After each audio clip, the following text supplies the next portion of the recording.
Hi friends, welcome back M I medicine info. दोस्तों, आज की वीडियो में हम जानेंगे अगर किसी को एलर्जिक रिएक्शन हो गया है किसी ड्रग के ओवरडोज की वजह से, किसी कीड़े काटने की वजह से, किसी भी वजह से एलर्जिक रिएक्शन हो गया, बॉडी में बहुत ज्यादा खुजली चल रही है, तो ऐसे में हम कौन कौन सी ड्रग दे सकते हैं।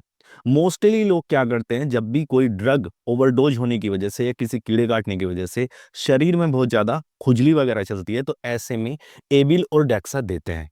ठीक है, काफी हद तक पेशेंट को आराम मिल जाता है, पर कभी कभी किसी किसी कंडीशन में एबिलोडेक्सा से आराम नहीं मिलता, एलर्जिक रिएक्शन खत्म नहीं होते।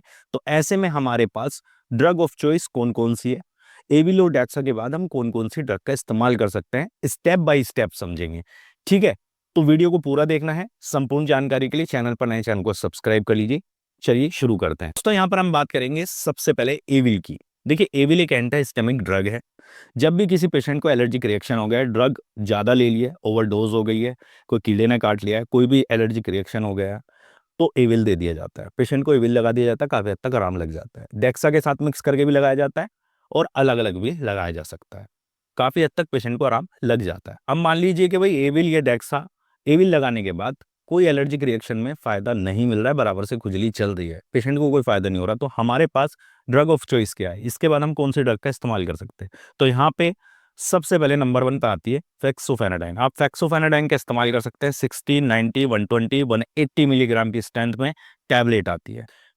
पेशेंट की सीवियरिटी के अकॉर्डिंग आप उसको कितनी मिलीग्राम की टैबलेट देंगे, वो डिपेंड करता है पेशेंट को कितना एलर्जिक रिएक्शन हुआ है। 90 मिलीग्राम की देंगे, 120 की देंगे, 180 की देंगे। ठीक है, तो फेक्सोफेनाडाइन यहाँ दिया जा सकता है। काफी अच्छी ड्रग है और एलर्जिक रिएक्शन को काफी हद तक कंट्रोल भी कर लेती है। अब मान लीजिए कि भाई आपने एविल दिया, फेक्सोफेनाडाइन दिया, तो कोई भी फायदा नहीं मिल रहा है, बराबर से खुजली चल रही है, एलर्जिक रिएक्शन चल रहा है, तो ऐसे में हमारे पास तीसरे नंबर पे क्या आता है, तो यहाँ पे आप दे सकते हैं प्रोमेथाजिन। प्रोमेथाजिन 0.5 ml की स्ट्रेंथ से आप पेशेंट को दे सकते हैं, आईवी दे सकते हैं। काफी हद तक एलर्जिक रिएक्शन को ये कंट्रोल कर लेता है। ठीक है, तो प्रोमेथाजिन को भी लगाया जा सकता है अगर एविल और आपका फेक्सोफेनाडाइन काम नहीं कर रहा है। अब मान लीजिए कि एविल, फेक्सोफेनाडाइन और प्रोमेथाजिन लगा दिया, पर पेशेंट को कोई फर्क नहीं लग रहा है। यहाँ पर हम आप क्या कर सकते हैं, कौन सी ड्रग दे सकते हैं, तो आप दे सकते हैं यहाँ पर हाइड्रोकोर्टिसोन 100 mg का इंजेक्शन। ठीक है, 100 मिलीग्राम का इंजेक्शन आता है हाइड्रोकोर्टिसोन, इसको दिया जा सकता है। ये काफी अच्छा ड्रग है। किसी भी प्रकार की एलर्जिक रिएक्शन अगर पेशेंट को हो गया है, तो ये 95% तक एलर्जिक रिएक्शन को कंट्रोल कर लेता है। आईवी इसको दिया जाएगा और पेशेंट को आराम लग जाएगा। अब मान लीजिए कि भाई हमें हाइड्रोकोर्टिसोन देने के बाद भी उस पेशेंट के एलर्जिक रिएक्शन में कोई फायदा देखने के लिए नहीं मिल रहा, हाइड्रोकोर्टिसोन भी काम नहीं कर रहा, तो हमारे पास अब क्या चॉइस रह जाती है।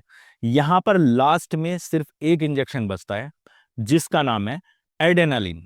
एड्रेनालिन बहुत ज्यादा इमरजेंसी में दिए जाने वाला इंजेक्शन है, पेशेंट की जान बचाने के लिए दिया जाता है। ये किसी भी प्रकार की एलर्जिक रिएक्शन हो, उस टाइम अगर दिया जाए तो 100% काम करता है। एड्रेनालिन, एड्रेनालिन 0.01 मिलीग्राम की स्ट्रेंथ से, पर डोज से पेशेंट को आईवी लगाया जा सकता है और बहुत ज्यादा इमरजेंसी में इसका इस्तेमाल किया जाता है। तो यहां पर हमारे पास लास्ट जो चॉइस रह जाती है वो एड्रेनालिन की रह जाती है। एड्रेनालिन इंजेक्शन यहां पर लगाया जा सकता है, पेशेंट को 100% आराम लग जाएगा और एलर्जिक रिएक्शन किसी भी तरह के हों ये कंट्रोल कर ही लेता है। ठीक है, यहां पर मैं एक बात ऐड करना चाहता हूं, किसी भी दवाई, किसी भी इंजेक्शन, टैबलेट का इस्तेमाल करने से पहले डॉक्टर की सलाह लेनी बहुत जरूरी है। सेल्फ मेडिकेशन नहीं करना, क्योंकि इस चैनल पर वीडियोस बनाई जाती हैं एजुकेशनल पर्पज से, फार्मेसी स्टूडेंट के लिए, नर्सिंग स्टूडेंट के लिए, तो खुद से कोई भी सेल्फ मेडिकेशन ना करें। ठीक है, तो दोस्तों ये थी ड्रग ऑफ चॉइस, एक स्टेप बाय स्टेप कि भाई एविल से आराम नहीं लगता तो आप फेक्सोफेनाडाइन दे सकते हैं, अगर इससे आराम नहीं लगता तो हाइड्रोकोर्टिसोन दे सकते हैं, एड्रेनालिन लास्ट में दे सकते हैं, जो सबसे हैवी ड्रग होता है। तो आई होप आपको समझ में आया होगा। एंड दोस्तों, अगर वीडियो पसंद आई तो वीडियो को एक लाइक जरूर कर दीजिए। 90% लोग देख करके निकल जाते हैं, सब्सक्राइब नहीं करते, तो आपके सपोर्ट से हमें मोटिवेशन भी मिलता है, तो सपोर्ट कीजिए, सब्सक्राइब भी किया कीजिए। तो आज के लिए बस इतना ही। मैं मिलता हूं नेक्स्ट वीडियो में एक नई इंफॉर्मेशन के साथ। तब तक के लिए जय हिंद, जय भारत।